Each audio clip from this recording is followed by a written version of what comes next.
Hello friends, இந்த வீடியோவில் வந்து நாட்டு ரஸ்தாளி வந்து எப்படி வளர்க்குறதுன்னு சொல்கிறேன். ஃபஸ்ட்டு வந்து நீங்கள் ஒரு இடத்த வைக்கிறீங்கன்னா அந்த இடத்த குழியை வெட்டி ஒரு 2 நாள் 3 நாளைக்கு வந்து குழியை வெட்டி வச்சுருங்க. அதில் வந்து மக்கிய மாட்டு சாணம் இல்லை ஆட்டு சாணம் இல்லை வீட்டு யூஸ் பண்ண வேஸ்டேஜ், காய்கறி வேஸ்ட்டு அதெல்லாம் போட்டு மூடி வச்சுருங்க. ஒரு 2 வீக்ஸ் மூடி வச்சுருங்க.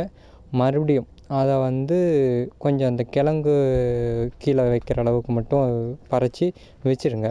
அப்புறம் நீங்கள் ரெகுலராக வந்து நீங்கள் உரம்லாம் எதுவும் கொடுக்க தேவையில்ல. ரெகுலராக தண்ணி மட்டும் கொடுத்துக்கிட்டுருங்க. ஒரு 1 வீக்கில் வந்து இலை வந்து வெளியே வர ஸ்டார்ட் ஆகிரும்.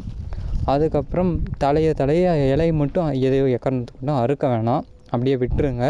மண் மட்டும் வந்து தூர்க்கிட்ட அணைச்சி விட்டுக்கிட்டே இருங்க. ஏன்னா வளர வளர வந்து தண்டில் வந்து அந்த கரெக்டாக பாட்டம்லேருந்து வளர ஆரம்பிக்கும் வேரெல்லாம். அந்த புது வேர் வளர வர வந்து மரம் கொஞ்சம் ஊக்கமாக வரும்.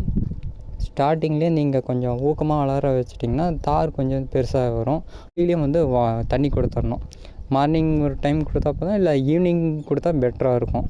ஈவினிங் வந்து ஒரு 5:30க்கு மேலே வந்து கொடுத்திங்கன்னா போதும். அதே மாதிரியே நம்ம மரம் சாயறதுக்காக முட்டு குச்சி கண்டிப்பாக கொடுத்தாகணும்.